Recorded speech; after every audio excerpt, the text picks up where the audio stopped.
నిజామాబాద్ జిల్లా మెండోరా మండలంలోని దూదిగాం సిఎస్ఐ క్యాంపస్లో క్రీస్తు జయంతి జాతర ఉత్సవాలు ఘనంగా జరిగాయి.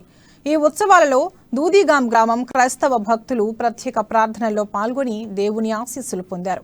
ఈ జాతరలో జిల్లా సిఎస్ఐ చర్చి పాస్టర్లు రేవా శ్రీనివాస్ ముఖ్య అతిథిగా హాజరయ్యారు. ఈ సందర్భంగా యేసు క్రీస్తు ప్రభువు తోడు ప్రజలందరికీ ఎల్లవేళలా ఉంటుందని శ్రీనివాస్ అన్నారు.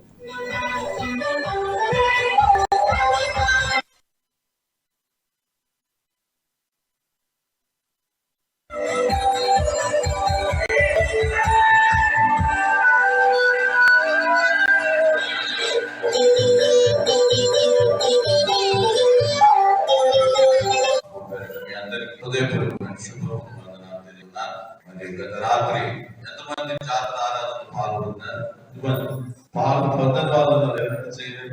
రాత్రి జాతర ఎవరు లేదు కదా. ఎట్లా అనిపించింది మీ అనుభవం ఏంటి? జాతర ఎట్లా జరిగింది? మీ అందరికి హృదయపూర్వకమైన శుభవందనాలు తెలియజేస్తున్నాను.